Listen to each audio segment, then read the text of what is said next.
उपसभापति महोदय, पूरा भारतवर्ष 15 अगस्त 1947 को आजाद हुआ था, लेकिन हमारी परिस्थितियां थी, ये विडंबना थी कि जम्मू कश्मीर का विलय जो था वो भारत के साथ 26 अक्टूबर को हुआ। हम लोगों ने विभाजन के इस दर्द को बुरी तरीके से झेला है। मैं देश के उस हिस्से से हूं जिसने 2 विधान भी देखे हैं, 2 निशान भी देखे हैं, और हमारे पूर्वजों ने तो 2 प्रधानमंत्री भी जो हैं वो देखे हैं। कारण यह था कि 17 अक्टूबर 1949 को जो भारत सरकार ने जम्मू कश्मीर को एक तोहफा दिया था, 2 विधान, 2 निशान, 2 प्रधान, और आप समझ सकते हैं कि उसी लड़ाई को लड़ते हुए, वंदे मातरम के गीत गाते हुए जो लोग भी तिरंगा लेकर सड़कों के ऊपर निकलते थे, मैं 1952-53 की बात कर रहा हूं, उनके ऊपर गोलियां चला दी जाती थी, उनको मार दिया जाता था। जोड़ियां क्षेत्र से हमारे 7 लोगों को, सुंदरबनी से 3 लोगों को, हीरानगर से 2 लोगों को, रामबन से 3 लोगों को, और हीरानगर का भीकम दास जो था उसके बारे में मैं बताना चाहूंगा कि मात्र 7 दिन उसकी शादी को हुए थे। गोली सिर्फ इसलिए मारी गई कि वो तिरंगा लेकर और वंदे मातरम गाते हुए जो था वो जा रहा था। माननीय उपसभापति महोदय, आपके माध्यम से मैं सदन के ध्यान में लाना चाहता हूं कि कैसा भयावह समय, कैसा डरावना समय हमारे जम्मू कश्मीर ने देखा है। 23 जून 1953 को भी, हालांकि विपक्ष के बहुत कम लोग यहां पर बैठे हैं, लेकिन पक्ष के लोगों के ध्यान में होगा कि श्यामा प्रसाद मुखर्जी की शहादत भी, इस देश में 2 विधान नहीं हो सकते, 2 प्रधान नहीं हो सकते, 2 निशान नहीं हो सकते, और उस महान शख्सियत ने जम्मू कश्मीर में यह लड़ाई लड़ते हुए अपनी शहादत दी थी। मैं आज उनको भी नमन करता हूं।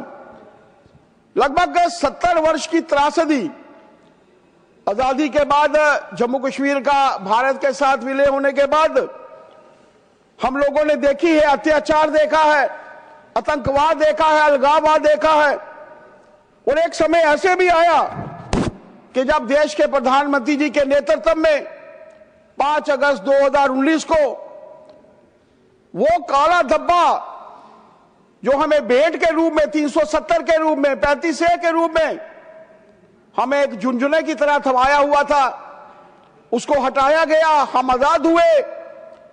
और 370 हटने के बाद, 35A हटने के बाद, माननीय उपसभापति महोदय, आपके माध्यम से सदन के ध्यान में लाना चाहता हूं कि इससे पहले हमारे कश्मीर के बच्चों के बस्तों में पत्थर होते थे, वो किताबें लेकर घर से नहीं जाते थे। हमारे यहां के गोरखा समाज को उनका हक नहीं था। हमारे यहां की बच्चियां अगर जम्मू के बाहर शादी उनकी हो जाती थी तो जम्मू कश्मीर की प्रॉपर्टी से उनका हक छिन जाता था। वाल्मीकि समाज जो वहां पर एक सफाई कर्मचारी के रूप में काम करते थे, उनको उनका हक नहीं था। वेस्टर्न पाकिस्तानी रिफ्यूजी जो पाकिस्तान से उजड़कर जम्मू कश्मीर के इस खित्ते में बसे थे, उनको असेंबली में ना खड़े होने का हक था, ना उनको वोट डालने का हक था। ये सारे हक, और हम लोग धन्यवाद करना चाहते हैं माननीय प्रधानमंत्री जी का, माननीय अमित शाह जी का, और आप सब ने संसद में जिस तरीके से 2019 में 5 अगस्त 370 को हटाया, हम सबको जो है एक अच्छा वातावरण जो है वो मिला है। उपसभापति महोदय, आज नेशनल कॉन्फ्रेंस के मेरे वो मित्र नहीं हैं जिन्होंने ये विषय हम सबके सामने रखा। मैंने पहले भी आप लोगों को बताया कि मात्र तिरंगा लेकर भारत माता की जय के नारे लगाते हुए, वंदे मातरम गीत गाते हुए ये नेशनल कॉन्फ्रेंस के ही उस वक्त के लीडर थे। और शय किसकी थी? शय थी उस वक्त की सरकार के माध्यम से, उस वक्त के प्रधानमंत्री जी के माध्यम से। अब सोचिए कितना तशद्दुद का वातावरण हम लोगों ने देखा है। मान्यवर, एक बड़े कार्य के रूप में देश के प्रधानमंत्री जी ने बहुत कार्य किए हैं, इसमें कोई दो राय नहीं। जम्मू कश्मीर के लिए तो मैं गिनना चाहूं तो अनगिनत कार्य हैं जो हुए हैं। पूरे देश भर में भी अगर हम लोग गिने तो शायद दिन लग जाएंगे, लेकिन जो एक बड़ा कार्य उन्होंने आज हम सब के लिए किया है कि हमारी धरोहर, सांस्कृतिक राष्ट्रवाद की पहचान वंदे मातरम को जो है चर्चा में लाया है। स्मारक डाक टिकट जारी किए हैं, सिक्के जारी किए हैं। ये एक बहुत बड़ा कार्य है, इसके लिए हम देश के प्रधानमंत्री जी के प्रति कृतज्ञ हैं। माननीय उपसभापति महोदय, 1875 में बंकिम चंद्र चट्टोपाध्याय ने सर्वप्रथम इसकी रचना की थी। कॉलोनाइज्ड राष्ट्र, उसको जागृत करने के आह्वान के रूप में इसकी रचना की गई थी। यह गीत तब राष्ट्रीय चेतना को आकार देने में सहायक भी रहा था। देश की स्वतंत्रता संग्राम से जुड़े होने के बावजूद कांग्रेस ने समय समय पर इसमें संशोधन किए। मैं 30 अक्टूबर 1937 टाइम्स ऑफ इंडिया क्या कहती है, मेरे बहुत से मित्र कांग्रेस के तो इस सदन में नहीं है, लेकिन जो है वो सुने कि 1937 में कांग्रेस कार्य समिति ने साफ कहा कि पहले दो अंतरे गाने में कोई आपत्ति नहीं है, क्योंकि उनमें राष्ट्रीयता तथा एकता की भावना है। समिति ने सीधे तौर पर स्पष्ट रूप से कहा कि हम आगे के अंतरों में धार्मिक संदर्भ दिए गए हैं, दूसरे लोगों के लिए यह चिंता का विषय है, इसलिए राष्ट्रगीत के केवल दो अंतरों का ही उपयोग किया जाए। मैं ये पूछना चाहता हूं आपके माध्यम से अपने कांग्रेस के मित्रों को कि कौन थे ये लोग, कौन थे ये दूसरे लोग, कहां से आए थे, क्या चाहते थे वो। लेकिन ये कांग्रेस की मानसिकता थी, वो दूसरे लोग कोई नहीं थे। किसी के पास सोचने का भी समय नहीं था आजादी के बाद। अगर किसी के साथ सोचने का समय था तो उन लोगों के पास सोचने का समय था जो उस वक्त सत्ता में थे। 4 दिन के बाद, मैं ये इसलिए आपके माध्यम से इनके ध्यान में ला रहा हूं कि इनको पता होना चाहिए। बहुत कुछ इनके नेताओं ने कहा, लेकिन सुनने का मादा नहीं है तो वो चुप करके अपनी बात कह के चलेगी। 4 दिन के बाद 3 नवंबर 1937 अमृत बाजार पत्रिका शेख अब्दुल मजीद ने कार्य समिति के फैसले की आलोचना की। एक आम नागरिक, आम वहां का कार्यकर्ता, आम उनका मेंबर आलोचना करके कहता है कि वंदे मातरम के बदलाव की जगह उसे पूरी तरह से बदल देना चाहिए और उसकी जगह इकबाल के सारे जहां से अच्छा हिंदुस्तान हमारा जैसे सर्वमान्य गीत को जो है वो लेना चाहिए। मैं कांग्रेस के अपने दोस्तों से पूछना चाहता हूं कि अल्लामा इकबाल कहां है? अल्लामा इकबाल क्या भारतवर्ष में रहे? अल्लामा इकबाल पाकिस्तान चले गए थे और आपके माध्यम से मैं उनके ध्यान में लाना चाहता हूं तो उस गीत के बारे में एक छोटा कार्यकर्ता जिसकी बोलने की कभी इतनी हिम्मत नहीं होती, अगर वो बोल रहा था तो किसी के इशारे के ऊपर बोल रहा था। कांग्रेस और उसके चाहने वाले सभी का मानना था कि इस गीत की भाषा तथा पृष्ठभूमि आम भारतीयों से जुड़ी हुई नहीं है, इससे सांप्रदायिक संवेदनाएं भड़क सकती हैं। राष्ट्रगीत सरल तथा सबको जोड़ने वाला हिंदुस्तानी में होना चाहिए। आप सोचिए ये मानसिकता लेकर कांग्रेस के लोग क्या करना चाहते। मोहम्मद अली जिन्ना का भी बयान, उन्होंने भी कांग्रेस को कोसा। आप सोचिए कि किस तरीके का एक वातावरण उस वक्त क्रिएट किया गया और दो स्टैंजास के बीच में एक ऐसा हमारा ग्रंथ कह सकते हैं हम लोग। जब हमारे सांस्कृतिक राष्ट्रवाद की बात हम लोग करते हैं, हमारी संस्कृति के साथ जुड़ी हुई पूरी की पूरी चीजों को कांग्रेस ने हमेशा से जो है वो खराब करने की कोशिश की।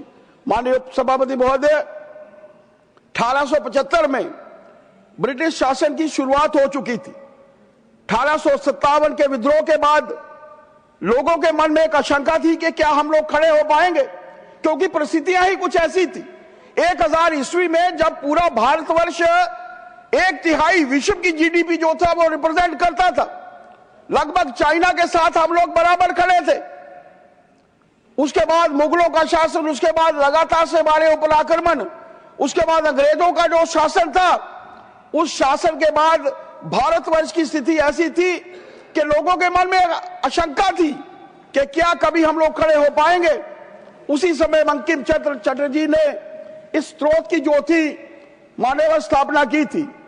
वंदे मातरम हमारी सांस्कृतिक राष्ट्रवाद की पहचान है। ऑनरेबल मेंबर, वंदे मातरम ये कहता है मान्यवर पहली बार आपके पास 2 मिनट और है। नहीं मान्यवर 15 मिनट पूरे करेंगे, 15 मिनट में अपनी बात करूंगा। आपके 10 मिनट दिए गए। देखिए मान्यवर पहली बार बोल रहा हूँ संसद में, आप भी पहली बार बोले होंगे, आपको 20 मिनट मिले होंगे, वो तो मैं कल चीफ विप साहब से बात करूंगा।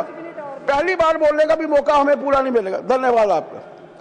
वंदे मातरम हमारी सांस्कृतिक राष्ट्रवाद की पहचान है। वंदे मातरम यह कहता है कि भारत केवल भूमि का टुकड़ा नहीं है, बल्कि एक विचार है और हमारी संस्कृति है जो सभी भारतीयों को एक सूत्र में पिरोती है। मान्यवर, आज वंदे मातरम की 150वीं वर्षगांठ का उत्सव देश की उस विरासत के लिए एक सच्ची श्रद्धांजलि है। यह राष्ट्र के देशभक्तों के सम्मान के लिए भारत सरकार की प्रतिबद्धता को भी दर्शाता है। संग्रहालयों की स्थापना, शैक्षिक पाठ्यक्रमों में शामिल करना, प्रधानमंत्री जी के बंकिम चंद्र चट्टोपाध्याय जी के कार्यों को निरंतर संरक्षित और सम्मानित किया है। वंदे मातरम भारत की सच्ची देशभक्ति का धर्म है।